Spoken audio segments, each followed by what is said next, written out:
ബബ് സ്യൂട്ടായിട്ട് നമ്മൾ ഈ ക്രോം നമ്മൾ കണക്ട് ചെയ്യും. അതായത് നമുക്ക് റിക്വസ്റ്റ് ഒക്കെ ക്യാപ്ചർ ചെയ്യാൻ വേണ്ടിയാണ് നമ്മൾ ബബ് സ്യൂട്ടും ഈ ക്രോമും തമ്മിൽ നമ്മൾ കണക്ട് ചെയ്യും. അതിന് നമുക്ക് വേണ്ടതെന്ന് വെച്ച് കഴിഞ്ഞാൽ എക്സ്റ്റൻഷൻസ് പോവുക. നമുക്ക് ഫോക്സി പ്രോക്സി പറഞ്ഞൊരു എക്സ്റ്റൻഷൻ വേണം. അപ്പോൾ അതിന് വേണ്ടിയാണ് നമ്മൾ ക്രോം വെബ് സ്റ്റോറിൽ പോവുക. എന്നിട്ട് ഫോക്സി പ്രോക്സിന്ന് സെർച്ച് ചെയ്യാം. സെർച്ച് ചെയ്തുകൊണ്ട് എൻ്റർ അടിച്ച് കഴിഞ്ഞാൽ ഫോക്സി പ്രോക്സി ഫസ്റ്റുള്ള തന്നെ. എന്നിട്ട് ഇതിൽ എന്ത് ചെയ്യുക, ആഡ് ടു ക്രോം അടിക്കുക. ഈ എക്സ്റ്റൻഷൻ ആഡ് ചെയ്യുക. എക്സ്റ്റൻഷൻ ആഡ് ചെയ്ത് കഴിഞ്ഞാൽ ഓക്കെ ഇപ്പോൾ എന്താ എക്സ്റ്റൻഷനിൽ ആഡ് ആയിട്ടുണ്ട്. എന്നിട്ട് ഇതിൽ ക്ലിക്ക് ചെയ്തുകൊണ്ട് ഈ ഒരു ഇത് കണ്ടോ, അതിൽ ക്ലിക്ക് ചെയ്യുക. അപ്പോൾ പിന്നാവും. എന്നിട്ട് എന്ത് ചെയ്യുക, ഇവിടെ ഈ ഫോക്സി പ്രോക്സിൽ ക്ലിക്ക് ചെയ്തുകൊണ്ട് ഓപ്ഷൻസിൽ ക്ലിക്ക് ചെയ്യുക. ഓപ്ഷൻസിൽ ക്ലിക്ക് ചെയ്തുകൊണ്ട് പ്രോക്സീസിൽ പോവുക. എന്നിട്ട് അവിടെ ആഡ് ക്ലിക്ക് ചെയ്യുക. ആഡ് ക്ലിക്ക് ചെയ്തുകൊണ്ട് ജസ്റ്റ് ഒരു പേര് കൊടുക്കുക. ബബ് സ്യൂട്ട് നമുക്ക് ഇഷ്ടമുള്ള പേര് കൊടുക്കുക. ഞാൻ ബബ് സ്യൂട്ട് എന്നാണ് കൊടുക്കാറ്. അവിടെ ബബ് സ്യൂട്ട് കൊടുത്തു. പിന്നെ നമ്മളെപ്പോഴും ശ്രദ്ധിക്കേണ്ടതാണ്, ഇത് എപ്പോഴും സെയിം ആയിരിക്കണം. അതായത് 127.0.0.1 ഇങ്ങനെ കൊടുക്കണം. ഇങ്ങനെ തന്നെ കൊടുക്കണം. ഇനി പോർട്ട് നമ്മൾ കൊടുക്കുന്നത് നമ്മൾ പ്രോക്സിയിൽ ബർത്ത് ഡിഫോൾട്ടായിട്ട് സെറ്റ് ചെയ്ത പോർട്ട് നമ്പർ 8080 ഇത് തന്നെ കൊടുക്കണമല്ലോ, 8080. അല്ലെങ്കിൽ നമ്മളിവിടെ ആഡ് ചെയ്ത് കൊടുക്കണം. അതിൻ്റെ ആവശ്യമല്ല, ഇതേമാതിരി സെറ്റ് ചെയ്താൽ മതി. അപ്പോൾ പോർട്ട് നമ്പർ എന്ത് കൊടുത്തു, 8080 കൊടുത്തു. എന്നിട്ട് എന്ത് ചെയ്യുക, സേവ് ചെയ്യുക. അപ്പോൾ സേവ് ആയിട്ടുണ്ട്. ഇനി നമ്മൾ പുതിയ ആപ്പ് പാക്കറ്റ് സേവ് ആയിട്ടില്ല നോക്കുക. അപ്പോൾ അതിൻ്റെ മുമ്പ് നമ്മൾ എന്ത് ചെയ്യണം, ഒരു സർട്ടിഫിക്കറ്റ് നമ്മൾ ഈ ക്രോമിൽ നമ്മൾ ആഡ് ചെയ്ത് കൊടുക്കണം. അപ്പോൾ അതിന് വേണ്ടിയാണ് നമ്മൾ എന്ത് ചെയ്യുക, ജസ്റ്റ് ബബ് സ്യൂട്ട് ഓൺ ആക്കുക. ഇവിടെ പോയി ഇൻ്റർസെപ്റ്റർ ഓൺ ആക്കുക. എന്നിട്ട് ഇവിടെ 127.0.0.1 8080 ഓക്കെ.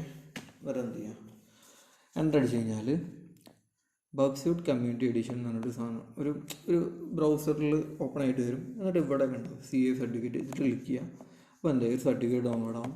ഈ സർട്ടിഫിക്കറ്റ് നമ്മൾ എന്ത് ചെയ്യണം, ക്രോമിൽ ആഡ് ചെയ്ത് കൊടുക്കണം. അപ്പോൾ അതിന് വേണ്ടി നമ്മൾ എന്ത് ചെയ്യുക, സെറ്റിങ്സ് പോവുക. എന്നിട്ട് സർട്ടിഫിക്കറ്റ് അപ്പോൾ അതിന് മുമ്പ് ഒരു ഇമ്പോർട്ടൻ്റ് ആയിട്ടുള്ള കാര്യം പറയുന്നത് വെച്ച് കഴിഞ്ഞാൽ ഈ ഇൻ്റർഫേസ് കിട്ടാൻ നമ്മൾ എപ്പോഴും ഒന്ന് ശ്രദ്ധിക്കണം, ഇൻ്റർസെപ്റ്റർ ഓൺ ആയിരിക്കണം. അല്ലാന്നുണ്ടെങ്കിൽ നമുക്ക് ഇൻ്റർഫേസ് കിട്ടില്ല കേട്ടോ. എന്നിട്ട് എന്ത് ചെയ്യുക, സെറ്റിങ്സ് പോയിട്ട് സർട്ടിഫിക്കറ്റ് സെർച്ച് ചെയ്യുക. അടിയിലോട്ട് പോവുക. മാനേജ് സർട്ടിഫിക്കറ്റ് ഉണ്ടാവും. അതിൽ നമുക്ക് എന്ത് ചെയ്യാം, ഇൻസ്റ്റാൾഡ് ബൈ യു എന്നുണ്ടാവും. അതിൽ നമ്മൾ ട്രസ്റ്റഡ് സർട്ടിഫിക്കറ്റിൻ്റെ അവിടെ ഇമ്പോർട്ട് എന്നുള്ള ഓപ്ഷൻ കൊടുക്കുക. ഡൗൺലോഡ്സ് പോവുക. CACRT എന്നുള്ള ഫയൽ ഡൗൺലോഡ് ചെയ്ത് ഫയൽ സെലക്ട് ചെയ്യുക. സെലക്ട് ആയി. ഓക്കെ. ഇനി നമുക്ക് റിക്വസ്റ്റ് ക്യാപ്ചർ ആവാൻ നോക്കുക. ഓക്കെ, റിക്വസ്റ്റ് ക്യാപ്ചർ ആവാൻ നോക്കിയിട്ടുണ്ട്. ഞാൻ യൂട്യൂബ് സെർച്ച് ചെയ്യാണ്. യൂട്യൂബ് സെർച്ച് ചെയ്ത് കഴിഞ്ഞാൽ ഇവിടെ ഇങ്ങനെ ലോഡ് ആയിക്കൊണ്ടിരിക്കും. കാരണം എന്താ, ബർബ് ഇപ്പോൾ കറൻറ്റ്ലി എന്ത് ചെയ്തുകൊണ്ടിരിക്കുകയാണ്, നമ്മൾ റിക്വസ്റ്റ് ക്യാപ്ചർ ചെയ്തുകൊണ്ടിരിക്കുകയാണ്. ഇനി ഈ റിക്വസ്റ്റ് നമുക്ക്, അതായത് നമുക്ക് യൂട്യൂബ് എന്നുള്ള കിട്ടണമെന്നുണ്ടെങ്കിൽ നമ്മൾ എന്ത് ചെയ്യണം, ഇവിടെ ഒന്നല്ലെങ്കിൽ ഫോർവേഡ് കൊടുക്കണം. ഇത്രയും റിക്വസ്റ്റ് ഇങ്ങനെ ക്യാപ്ചർ ചെയ്തിട്ടുണ്ട്, ഇങ്ങനെ ഫോർവേഡ് കൊടുക്കുക. അല്ലെങ്കിൽ ഇവിടെ ഓപ്ഷൻ ഫോർവേഡ് ആൾ കൊടുത്താൽ മതി. ഫോർവേഡ് കൊടുത്തു കഴിഞ്ഞാൽ എല്ലാം ഫോർവേഡ് ആവും. വീണ്ടും വന്നിട്ടുണ്ട് കേട്ടോ. ഇപ്പോഴാണ് ഗൂഗിൾക്ക് വന്നത്. ഇനി ഞാൻ ഈ യൂട്യൂബ് ക്ലിക്ക് ചെയ്ത് കണ്ട് എനിക്ക് യൂട്യൂബ് കിട്ടണമെന്നുണ്ടെങ്കിൽ എന്ത് ചെയ്യണം, ഞാൻ വീണ്ടും എന്ത് ചെയ്യണം, ഇവിടെ ഉള്ള എല്ലാ റിക്വസ്റ്റും ഫോർവേഡ് ചെയ്യണം. നാളെ കിട്ടുക കണ്ടോ, ഇവിടെയാണ് ഗെറ്റ് യൂട്യൂബിൻ്റെ റിക്വസ്റ്റ് ഇവിടെ ഉള്ളത്. ഫോർവേഡ് ആൾ കൊടുത്തു കഴിഞ്ഞാൽ എന്തായി, ഓക്കെ. വീണ്ടും കൊണ്ട് ഫോർവേഡ് ആൾ കൊടുക്കുക. ജസ്റ്റ് ഫോർവേഡ് ആൾ കൊടുക്കുക. അത്രയും റിക്വസ്റ്റ് ഉണ്ട്. ഒരു യൂട്യൂബ് ഓപ്പൺ ചെയ്യുമ്പോൾ അത്രയും റിക്വസ്റ്റ് ഇതിൻ്റെ ബാക്കിൽ നടക്കുന്നുണ്ട്. അപ്പോൾ അതുകൊണ്ടാണ്. അപ്പോൾ ഇനി എനിക്കിത് നോർമലി ഉപയോഗിക്കണമെന്നുണ്ടെങ്കിൽ ഞാൻ എന്ത് ചെയ്യുക, ജസ്റ്റ് ഇൻ്റർസെപ്റ്റർ ഓഫ് ആക്കുക. എന്നിട്ട് ഇവിടുത്തെ ബബ് സ്യൂട്ടിൻ്റെ ഇത് ഓഫ് ആക്കുക. അപ്പോൾ എനിക്ക് നോർമലി യൂട്യൂബ് ഉപയോഗിക്കണമെങ്കിൽ എനിക്ക് യൂട്യൂബ് ഉപയോഗിക്കാം. അപ്പോൾ ഇത്രയേ ഉള്ളൂ നമ്മളൊരു ബബ് സ്യൂട്ടും വേറൊരു തമ്മിലുള്ള ബ്രൗസറും കണക്ട് ചെയ്യണത്. ജസ്റ്റ് എന്ത് ചെയ്യുക, ഒരു ഫോക്സി പ്രോക്സിൻ്റെ എക്സ്റ്റൻഷൻ ആഡ് ചെയ്യുക.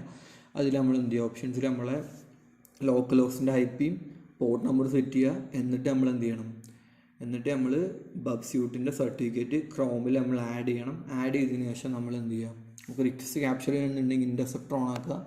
ഇൻ്റർസെപ്റ്റർ ഉദ്ദേശിക്കുന്നത് ഇതാണ്. ഇനി അല്ലാത്ത ടൈമിൽ നമ്മൾ എന്ത് ചെയ്യുക, ഇൻ്റർസെപ്റ്ററും ഓഫ് ആക്കുക, ബബ് സ്യൂട്ടിൻ്റെ എക്സ്റ്റൻഷൻ ഓഫ് ആക്കുക. അപ്പോൾ ഇത്രയേ ഉള്ളൂ ഒരു ബബ് സ്യൂട്ട് നമ്മൾ ബ്രൗസറായിട്ട് സെറ്റ് ചെയ്യണത്. അപ്പോൾ വീഡിയോ മനസ്സിലായെന്ന് വിചാരിക്കുന്നു. ഇനി ഡൗട്ട് എന്തെങ്കിലും ഉണ്ടെന്നുണ്ടെങ്കിൽ കമൻറ്റിൽ ചോദിച്ചാൽ മതി.